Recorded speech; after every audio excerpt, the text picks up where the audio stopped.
talking about brand-driven communities from over here.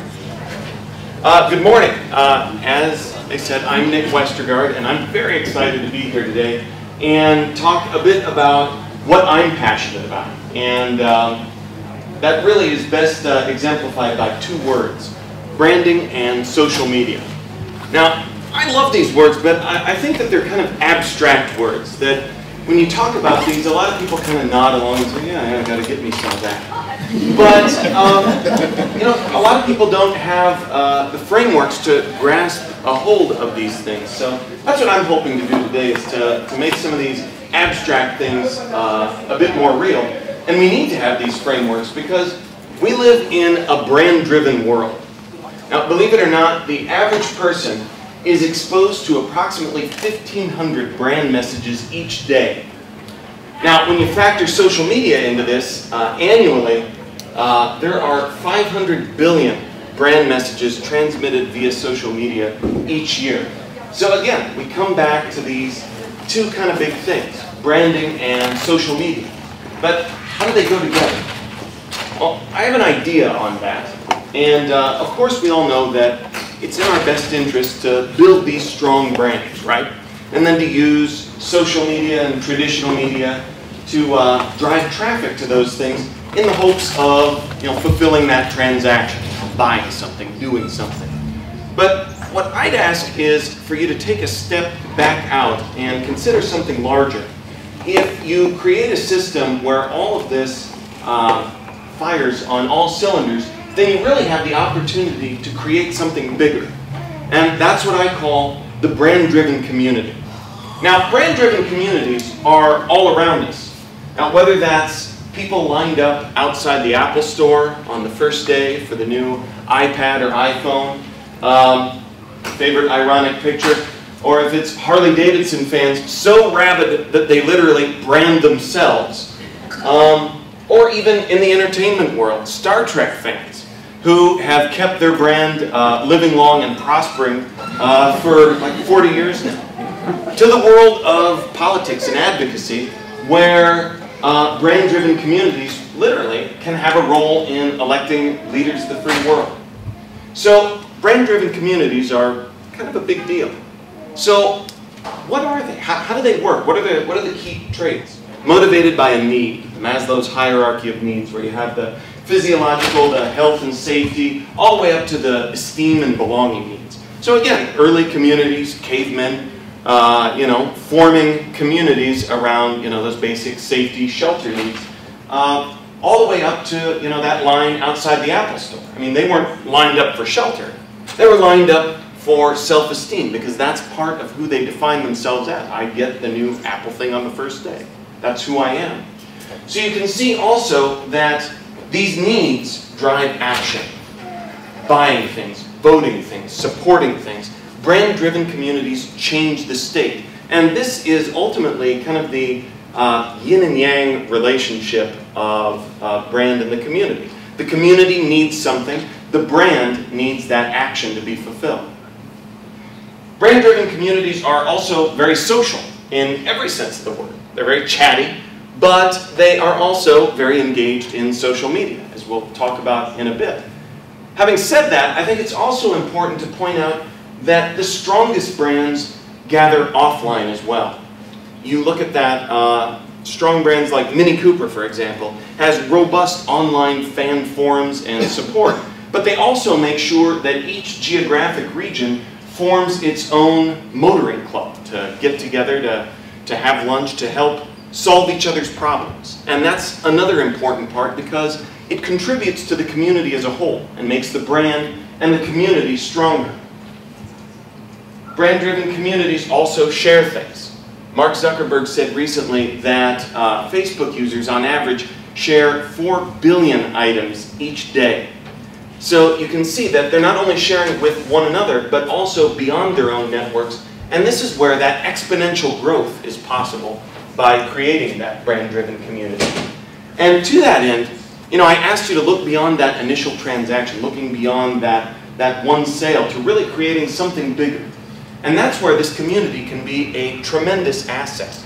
But to leverage this, we need more accessible conversations around branding, and social media. So that's what I've put together for the rest of my talk this morning, is talking about easy frameworks for branding and for building a community with social media. To start with branding, there's actually a great quote that I love from Lee Cloud, who's the global creative chief of ad agency TBWA Chiat Day, who says, "The reality of the new media world is that if your brand does not have a belief, if it doesn't have a soul, and doesn't correctly architect its messages everywhere it touches consumers, it can become irrelevant, it can be ignored, or even become a focal point for online contempt." So that's why, when talking about building these online communities, you have to clearly articulate who you are first before you can build this community. You need to clearly define that brand DNA, who you are, what you say, what you stand for. You know, sometimes the word community gets used and overused, but you know, we talk about social media as a tool for building online communities, but the framework that I'd like to give you actually pivots back to the physical communities all around us in building actual communities. So, to start with, all communities have a clearly defined center, a square if you will. And for your brand online, that needs to be your website, your blog. Now, I think that this is really important to point out, especially when talking about social media, because it's so easy to quickly get off-site and talk about what happens on these other social networks without you know, being sure not to throw your brand out with the bathwater, and clearly establish that center to your online community. And that way, all of the other activities that you're engaging in can drive that traffic back to your own hub. From here, you can start to branch out, and if you think of this as a community where we start at the center with our brand and build out from there, we can start talking about other social networks, like Facebook, which, if we're building an actual community, I like to think of as, with their 750 million users, they're kind of like the mall in the brand-driven community. That is to say that there's a lot of people there, but also with all the somewhat annoying things about the mall. It's hard to park. You stand a pretty good chance of running into that person you don't want to see. But ultimately, if we want to build our brands, we have to fish where the fish are. And it's pretty easy to see that a lot of the fish are on Facebook. And the other great thing about Facebook and establishing a presence there for your brand is, I like to think of it as it's the great democratization of media, right? So you take Coca-Cola and Children of Promise, a small nonprofit in Cedar Rapids, and you look at the how similar the experiences are, and I think that's worth pointing out, because think of all other media. Think of anything in traditional media, like that Super Bowl ad. Can Children of Promise do something like that? Absolutely not. I mean, Coca-Cola runs 3-4 ads in the Super Bowl. But that's where these tools provide a great, almost level playing field for sharing and engaging, and also organizing events, which I think is a little thing in Facebook, but when we're talking about these brand-driven communities and making sure that we're creating environments where people can engage online and off, I think that the events are a key part of doing that. Now, the next stop in the little community that we're building is talking about how we can leverage Twitter and talk about things that are abstract. A lot of small businesses that I talk to can get their heads around Facebook, but have trouble seeing what these 140-character messages can do for them, and really overcoming the hurdle that, isn't this just pointless babble? Well, that's where I like to pivot to this bit of research that shows that 40% of it actually is pointless babble. However, what I like is, other than the 4% spam, so 44%, but every other piece of the pie chart is stuff that you want associated with your brand. Conversations, things that have pass-along value, promotion, news. These are all, it's an exchange of information that you and your brand should be a part of. And that's why I like to think that if we're building a brand-driven community, Twitter is sort of our conduit for news, for exchange of information.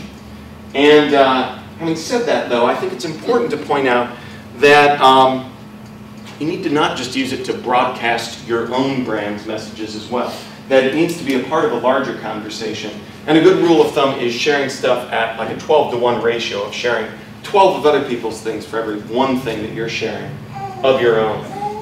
So the next stop in our little Mr. Rogers brand-driven community is YouTube. And what I love about YouTube is that it's the second largest search engine.